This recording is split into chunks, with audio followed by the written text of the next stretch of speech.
Bill Koch and Andrew Cannon are 19-year-old students at Santa Monica College, building a software company to make picking your classes way easier. For community college students, transferring means every class matters, and the right professor can change everything. That's why they created Coursera Compass, a platform that uses real grade distribution data to help students choose smarter and increase their chances of success. From two completely different walks of life, Bill grew up in Costa Rica and travelled to over 30 countries, developing a global mindset and an early passion for business. Andrew was born and raised in the LA Valley. He's known for relentless work ethic and a deep belief in one book that completely changed how he sees the world. Two completely different backgrounds, one shared goal. This is Under 30. Oh, dude, it's hella an ad. Let's go, bro. Let's go. What happened? You got the ads working, bro. We finally finished the site that we were working on. We finally got Show it. Show it. Why you're not losing weight? Of course, your compass. Come on. Hey, come on now. There we go. B2 on the way, bro. B2 on the way. Actually, like the ads for working with like the vibe coding was like really tough because we had to work with AdSense, and we've been stuck on this for like a week or 2 weeks. I mean, neither of us have like any coding experience. We built an entire website and put ads on it and got all of the data to actually go the way that we wanted it to with zero coding experience. And so when it came to Google AdSense, part of that was actually trying to code it. And so this kid stayed up last night till like, I don't even know what, like midnight, 1 in the morning, and like fixed it. And I was like, he's like, oh, I didn't fix it. Woke up this morning, go over here, like looking at like, oh, we got to check the ads, bro. Did it work? And it actually popped up for once. A revenue stream. Dude, what was that like? We just made like what, a cent? No, it doesn't even matter, bro. We finished. And as long as we keep it updated, people are guaranteed to go back to the site, and it kind of sells itself because you don't have to sell anything because it's free, and people are going to use it because it's a resource that makes their lives easier. So I feel like that's our main selling point with it too. And again, keeping it free. And we plan to add a chat bot as well with it. They can like help you organize your classes and break down like all the professors for like whatever. Like you ask, hey, I need to take Calculus 2 this semester. Okay, here's the top professors, and like show you the ones with the highest pass rates and like sort it out for you. And maybe we can charge for that. So that way we keep main feature free and then have premium options as with 90% of services. Cool. Awesome. Let's get to work, bro.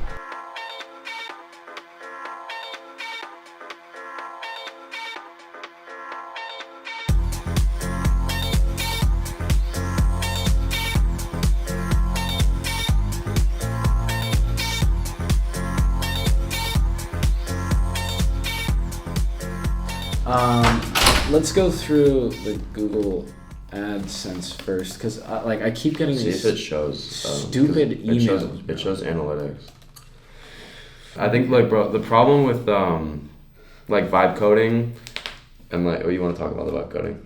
I mean, the thing is we have, to be honest, no prior coding experience. We've done this all kind of on our own with like teaching ourselves absolutely everything. There was no one that taught us this. There was no one that mentored it. YouTube, lots of YouTube.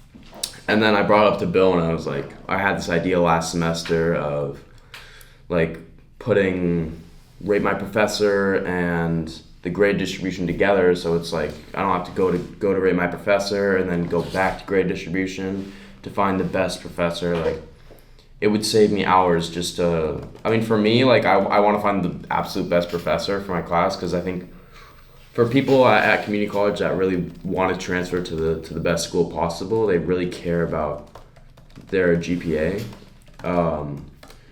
So this way we kind of give them an ability to do that. Yeah, it's a nice way. And I mean, to be honest, as much as I love making our lives easier, I mean, again, like we sat on the phone, and originally, I'm not going to lie, I was a little opposed to this idea. Not opposed, but I was like, we could definitely work on something that's a lot better. And then we proceeded to spend 4.5 hours picking our classes and like sorting through a nice spreadsheet, and I was like, all right, fine, bro, like let's do it. And so I'm not gonna lie, I lied and I told this kid that somebody else was working on this project and that we needed to pick it up. All of a sudden we were up till 3 a.m. working on this project consistently, and then like after that, and once we got like the basis of something, we had something to show that wasn't just a skeleton. It was game. I mean, we just like stayed up consistently till 3 a.m. like grinding, and it wasn't even like it was a little bit of a struggle, but it's not like it was really hard. Like it was honestly like an enjoyable experience. I think that And a conversation we were having this morning was, if you're not passionate about what you're creating or what you're making and you just want money, you're not going to make it there. And so talking to people that like inspired me as well, and professors and whatnot, it seems like you're actually passionate about creating something like this when I talk about this project.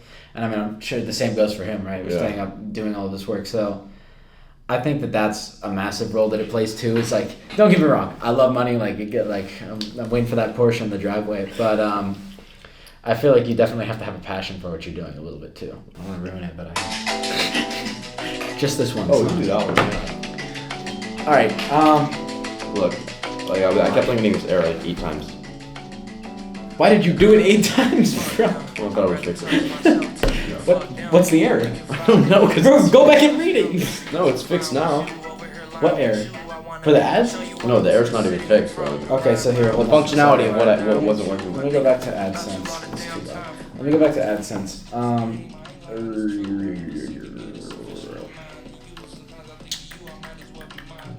Bad for you. Crazy about you. I'm mad for you. Do you think it was the U.S. regulations? Hello, Miss Johnson. You know why I'm calling. You know having fun. I'm typing the name in. It's not going to load. I fixed it. You did? Fixed it. Bro, we're like this close. We just need to fix the functionality as well. Yeah. This kept giving me an error code yesterday. Oh, we made a penny! We made a penny! Hey, that's the first penny, bro. That's the first penny. Show the camera. Show the camera. There's already like nah, there you go. Our first penny. So this is our first penny on the site. You know, once we make like $1 million. Many more to come. Many more to come.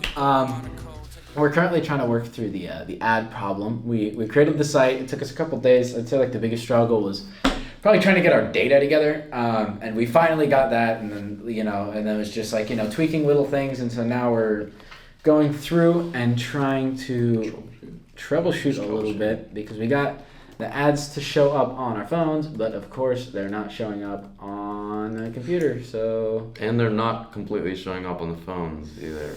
yeah, see, like that's blank space, and then you go ahead and you refresh the page again, and it's I'm sure there's and now there's an ad. So And we just made a send. so let's fix that. Bill and I, we both had the same image of like, I want to come to school and try. Like, you came here wanting to go to Berkeley, right? I think it's like one of the first things we talk about. Like, oh, like where do you want to apply? Because it's like one of the main things community college gets talked about. It was like, oh yeah, I want to study business at Haas. I want to go to Berkeley. And then he was like, no way. Like, I want to do the same thing. And then, we were already in the same class, and it was kind of like, okay, well, like let's do this thing together and like see what we can do. Because I mean, I think that like definitely kind of solidified my belief in The Secret, the law of attraction. But it's crazy, like the way you can manifest stuff into like what you want. I think that's the whole reason I started actually trying, because that book. Yeah, That's awesome. And so we're in the math lab right now. This is a place where we spend a lot of our time, and again, a turning point absolutely for, I would say, both of us as students, and kind of getting guided towards not just an academic path, but a driven path. It's the place where both of us failed miserably at something, and again was met with that path of, do we do the thing that's hard, or do we do the thing that's easy? I mean, I don't know about him, but personally, this was the place where I sat down and someone told me, you have to change your career path. Like, I would consider looking at different majors, and I was like, no, I'm not going to switch doing what I love. And so I sat here and I lived in this stupid building for a long time, and then it's really where we started to get to work. So Yeah, I'd say it's pretty much the same for me. No one really told me. I guess I had like a friend that goes to a different school. He kind of told me about like, you gotta figure out what you're doing. Like the work ethic's there, but I mean, what are you like working towards? What do you want to do with your life? And that's where I started thinking about it. And then, I mean, coming here, I was always gonna be in here, because like I just feel way more productive like here rather than at my apartment. So I don't know. Yeah. How often are you guys in here? Every day? Or? Yeah. After I'm in class, I have a class from 9:30 to 10:30, 5, and then I'll just be in here, eat lunch here. I'll pretty much be here till like I don't like sitting in traffic either. Yeah. So I'm not gonna lie. It'll be late. I'll be here till 5 some days, and I'll be working on whether that's math or my Excel course or our project, you know.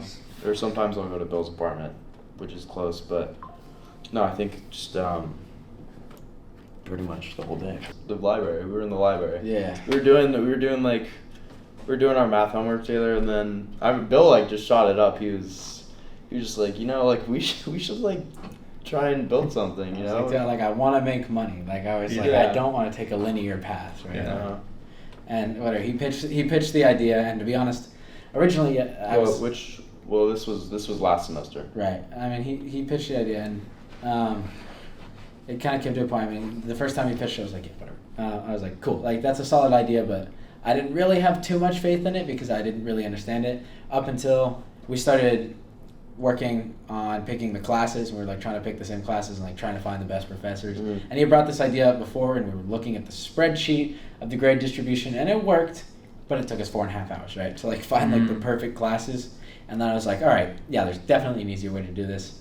And so that's really what kicked it off. And I think that we kind of found our strengths and weaknesses a little bit in the way that we did things, but luckily I feel like I'm awfully fast-paced. I talk quickly, I move quickly, my mind moves quickly, and he's more analytical with things. So it's like being able to like take ideas that I would have spoken out loud and then completely forgotten about, and then like backtrack and be like, hey, look, this is what I did with it. You know, like it ends up working out super well.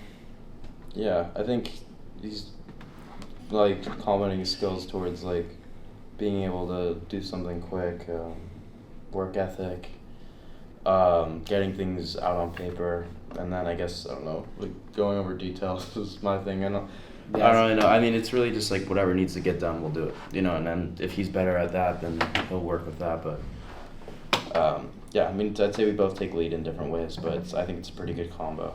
I definitely see a lot changing. I think that learning beyond just the project Coursera Compass that we've created, I think that it leads to something a lot bigger than that, because it taught us how to use certain tools, how to do certain things, how to push through those hard marks where, you know, we're like, hey, we're hitting a rut, and we're like, okay, it's not possible, we can't do this, we need to bring someone in, and we're like, no, all right, like we call people to try and help, and they're like, we can figure this out. And that's actually what happened the first time. So this idea was, I don't remember if I brought it up to him, but I thought of this idea last semester. So this would have been like December. This is where I first thought of it, and then I was just like, yeah, there's no way I could code a website, right? So I went to some CS kid, and I was like, hey, like, could you do something like this for me? And he was like, yeah, for sure. And then, you know, he was able to get a lot done, actually, but it kind of died out, you know, because there was only so much he could do.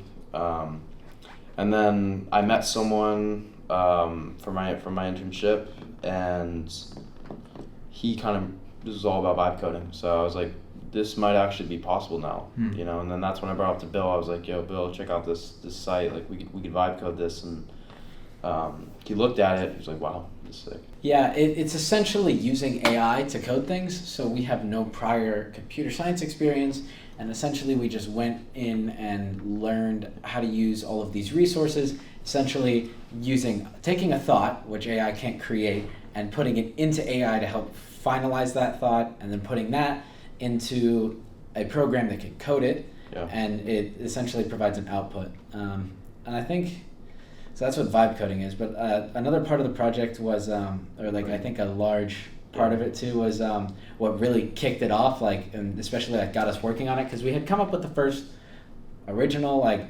skeleton of the site, and then I came up to Andrew and I was I was thinking, okay, well, we're not making as much progress as we should be making. I want something by the end of the year, and so I kind of went up to him and I was like, dude, someone else has this same idea. We got to get this done quickly. We got to get this done. And he's like, all right, let's do it. And so that night we stayed up till 3:30 in the morning. And that's where we got this moment where we had gotten over these roadblocks that we had been struggling with and really pushed through it. And then I told them after that nobody actually had been working on it.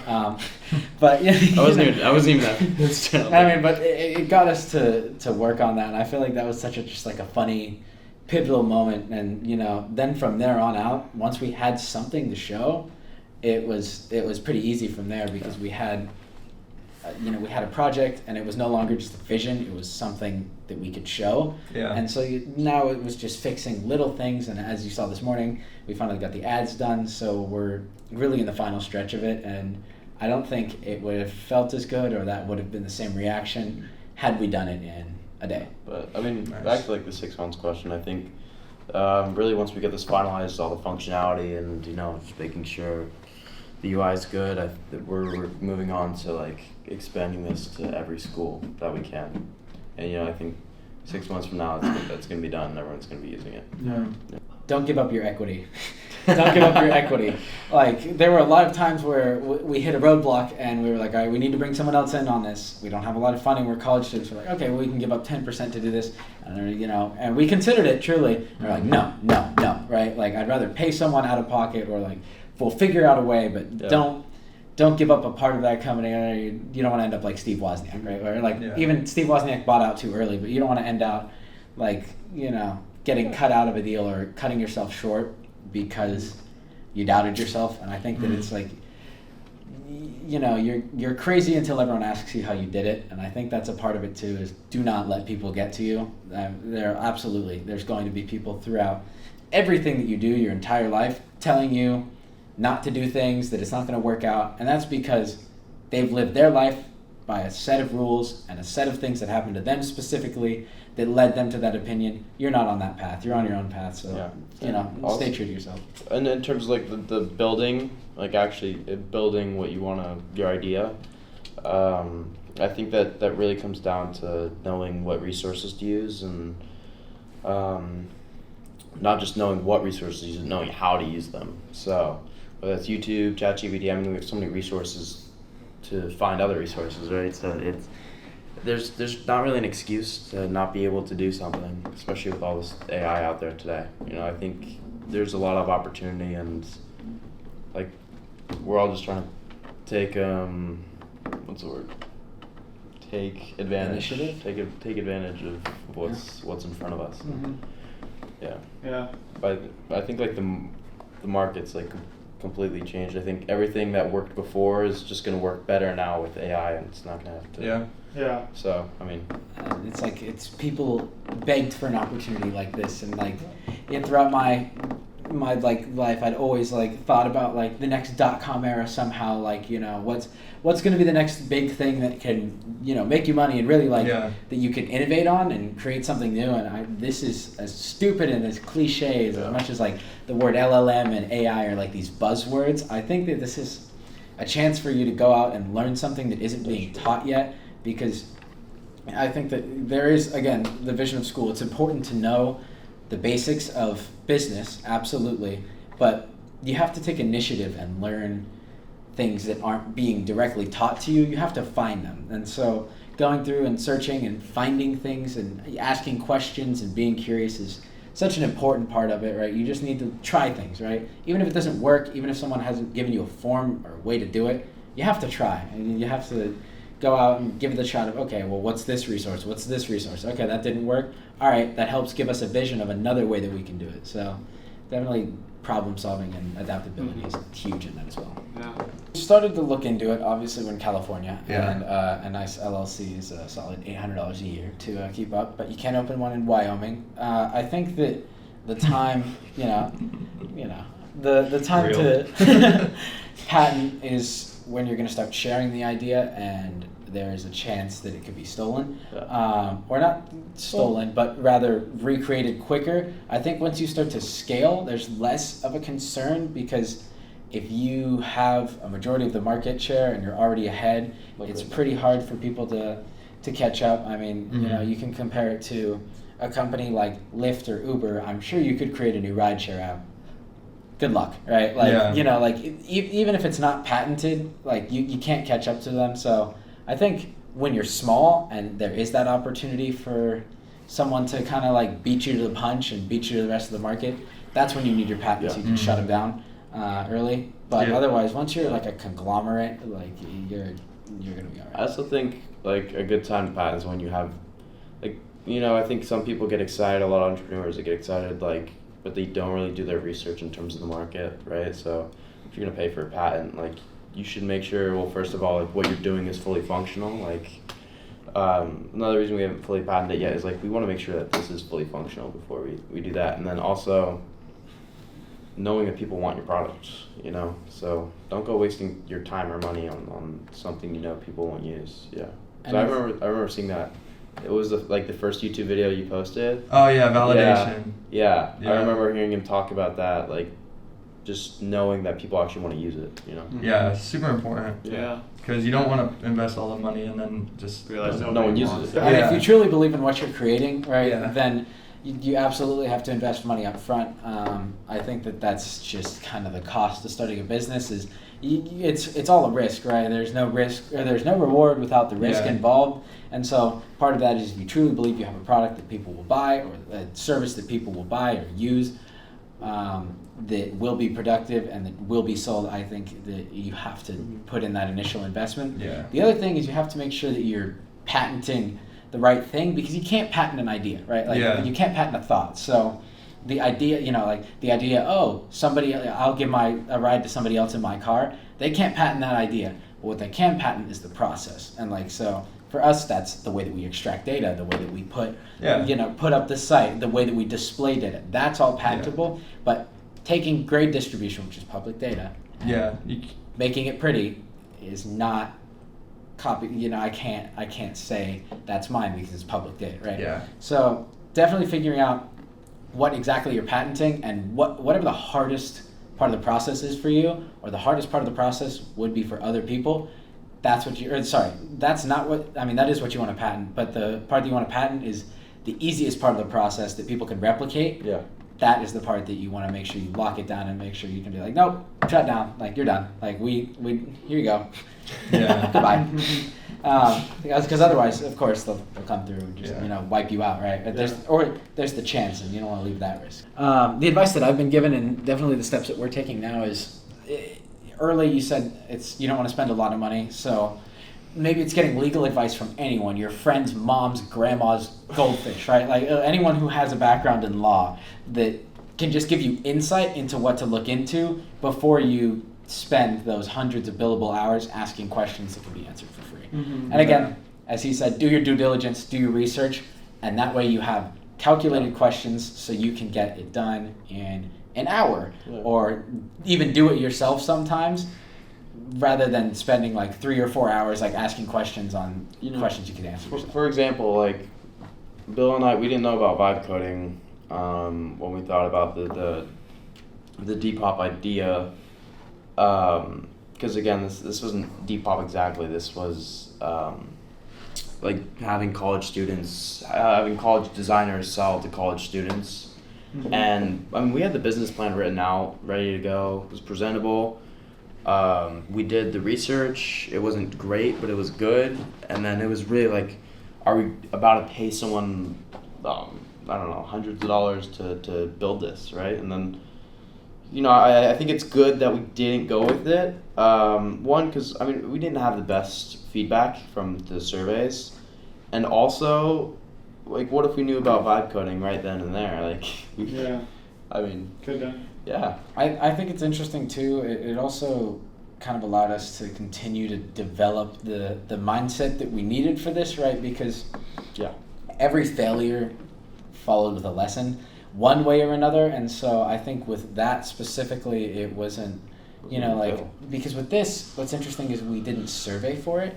Yet for the last one, like everything was based on the survey, right? We just tried our, we learned the adaptability aspect of it, which is large too. It's like, okay, we didn't pursue something that we didn't know was going to work. It's good to take risks, but if you're not honest with yourself and you're like, okay, well, this isn't something that really has a market, you have to do the research and ask yourself that question. It's not just doing analytical research and saying, okay, what do all these people around me have to say? Mm-hmm. It's like, what does the market say, right? Where are people putting their money, right? Yeah. And so we definitely learned a little bit of that too, and it's like, is this a service that people would use because it's a large investment of money that they're making, so to use a free resource like that to make your investment worthwhile, it sells itself. Again, I think for us it was easy to learn the demand for this site, a book I've read called The Mom Test. It really teaches you.